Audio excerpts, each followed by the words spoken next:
এজন্য ক্ষমতা কাউরে বাঁচাতে পারে না, দাপট কাউরে বাঁচাতে পারে না, অহংকার কাউরে বাঁচাতে পারে না, সৈন্যবাহিনী কাউরে বাঁচাতে পারে না। বাঁচাতে পারে একজন, চিৎকার করে বলতে হবে তিনি কে? আল্লাহ আপনি আমার নামাজ কায়েমকারী বানান। কি কায়েমকারী? তার মানে নামাজ পড়লে সবাই মিলে পড়তে হবে, ঠিক কিনা? নামাজ কায়েমকারী বানান। আমার সন্তান ইসমাইলের নামাজ কায়েমকারী বানান। আমার দোয়াটা কবুল করেন। কবুল করে নিল কে? আবার বললেন আল্লাহ মক্কার নিরাপদ বানান। কবুল করলো কে? আবার বললেন ওয়াবা'আস ফীহিম রাসূলা, আল্লাহ এই শহরে একজন নবী পাঠান। কবুল করলো কে? যত দোয়া করছে সব কবুল করে নিল কে? এজন্য সাইয়েদনা ইব্রাহিমের জীবনী থেকে কি কি শিক্ষা গুনতে শুরু করেন। নাম্বার 1, আল জিহাদু দিদ্দা শিরক। ওনার জীবন থেকে প্রথম শিক্ষা হচ্ছে শিরকের বিরুদ্ধে জিহাদ। মুমিনের জীবনে জিহাদ চলবে কিসের বিরুদ্ধে? উনি মূর্তির সাথে আপোষ করে নাই, গাছের সাথে আপোষ করে নাই, মাছের সাথে আপোষ করে নাই, ধ্রুবতারা চাঁদ সূর্যের সাথে আপোষ করে নাই। উনি এক আল্লাহকে খুঁজে পেয়েছে। চিল্লায় বলেন ঠিক কিনা? আল্লাহ সব গুনাহ ক্ষমা করে, শিরকের গুনাহ ক্ষমা করে না। 2 নাম্বার শিক্ষা হচ্ছে সত্যকে অন্বেষণ করতে হবে। ওইটা আমার বাবার বিরুদ্ধে যাক, ওইটা আমার দাদার বিরুদ্ধে যাক, ওইটা আমার দলের বিরুদ্ধে যাক, ওইটা আমার মতের বিরুদ্ধে যাক, সত্য যেখানে আমিও সেখানে। চিল্লা এখন ঠিক কিনা? এটা হচ্ছে সাইয়েদনা ইব্রাহিম আলাইহিস সালামের ঈমান স্পিরিট। শিরকের বিরুদ্ধে মুমিন জিহাদ করবে। সত্য যেখানে আছে মুমিন তালাশ করে সেটাকে ছিনিয়ে আনবে। সাইয়েদনা ইব্রাহিমের জীবনী থেকে 3 নাম্বার শিক্ষা হচ্ছে ভিশনারি অ্যাটিটিউডের হতে হবে মুমিনের। আমরা খালি 10 বছরের হিসাব করি, 20 বছর, 50 বছর। ইহুদিরা হিসাব করে 200 বছরের। কোনো কাজ করার আগে 200 বছর পরে কি হইতে পারে ওইটা হিসাব করে।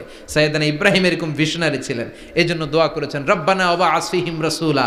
আল্লাহ যদিও ধুধু প্রান্তর জনমানব হীন একটা এলাকা, আপনি এলাকায় এমন একজন নবী পাঠায়েন যেই নবীর আঁচলের নিচে গোটা বিশ্বটা একত্রিত হয়ে যাবে। কবুল করলেন কে?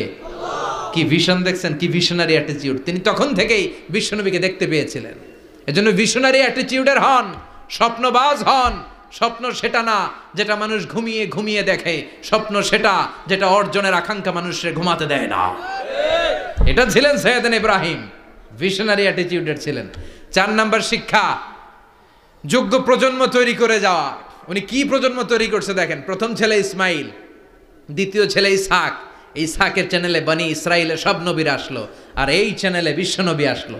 তার মানে বাপকা বেটা সিপাহিকা ঘোড়া। প্রজন্ম তৈরির দরকার আছে না নাই? শিরকের বিরুদ্ধে লড়াইয়ের দরকার আছে না নাই? আর নবীদেরকে মডেল হিসেবে মানার দরকার আছে না নাই? আমাদের মডেল কি কবিরা না নবীরা? নায়করা না নবীরা? নেতা নেত্রীরা না নবীরা? আমরা যেন নবীদেরকে মডেল হিসেবে মেনে জান্নাতে উপযুক্ত হতে পারে। আল্লাহ তুমি তৌফিক দান করো। আরো জোরে পড়ি আমিন। যতগুলো কথা বলেছি কোরআন সুন্নাহর আলোকে বলেছি, বানিয়ে কিছু বলি নাই। তারপরেও আমার মনের অজান্তে কোনো মিস ইনফরমেশন যদি আমার মুখ উঠতেছেন কেন? এটা কোন বেদাত চালু করছেন আপনারা? হ্যাঁ, এটা খুব বড় বেয়াদবি। বসেন বসেন। 2 ঘন্টা যার সামনে লেকচার শুনলেন, এর পিঠ দিয়ে চলে যায়। এগুলো পাইছেন কোথায় আপনারা? কারো আলোচনার সময় এগুলো করবেন না, একসাথে বিদায় নেবেন। কথা বলেন। আপনি এখানে কোরআনের দার্সে এসেছেন, কোরআন থেকে দার্স হয়েছে, আপনি হৃদয়টারে আলোকিত করেছেন, আপনি ভদ্রভাবে একসাথে বিদায় নেবেন। যদি ঘোষণা আসে সেন্ট্রালি যে আমরা বিদায় নিচ্ছি, বিদায় নেবেন। যদি ঘোষণা আছে দোয়া নিয়ে বিদায় নেবেন। বক্তা আলোচনা শেষ না করতেই ওঠা বসা, এটা কোত্থেকে শিখেছেন? এটা ঠিক না। এই অ্যাটিটিউড পাল্টান। সাইয়েদনা ইব্রাহিমের সৈনিক যারা, এরা এরকম হতে পারে না। বিশ্বনবীর উম্মত যারা, তারা এরকম করতে পারে না। আল আদাবু ফাওকা কুল্লি শাই। ভদ্রতা সবকিছুর উপরে, ভদ্রতা সবকিছুর উপরে। আমরা যেন মুআদ্দাব হই, আদব বলা হই। আল্লাহ তুমি আমাদেরকে বোঝার তৌফিক দান করো। নবীরা যে শিক্ষা, যে উপমা, যে মেসাল আমাদের জন্য রেখে গেলেন, আমরা যেন এগুলো আমল করে জীবনটারে আলোকিত করতে পারি, তৌফিক দান করো। সাইয়েদনা ইব্রাহিমের জীবনী গ্রন্থ ঘরে থাকা চাই। আমি দেদারসে আলোচনা করে যাই না, আমি বাড়ির কাজ দিয়ে যাই। সাইয়েদনা ইব্রাহিমের জীবনীর একটা গ্রন্থ, ওনার বায়োগ্রাফি অফ সাইয়েদনা ইব্রাহিম আলাইহিস সালামের একটা জীবনী গ্রন্থ আমাদের ঘরে থাকার দরকার আছে না নাই? কিনতে রাজি আছেন সবাই? পড়তে রাজি আছেন? নিজে পড়বেন, আলোকিত হবেন, এই ধরনের বই অন্যকে উপহার দিবেন, সমাজটাও আলোকিত হবে, ঠিক কিনা? আল্লাহ আমাদের সবাইকে তুমি বোঝার তৌফিক দান করো। সুবহানাকাল্লাহুম্মা বিহামদিকা আশহাদু আল্লা ইলাহা ইল্লা আনতা আস্তাগফিরুকা ওয়া আতুবু ইলাইক। আল্লাহ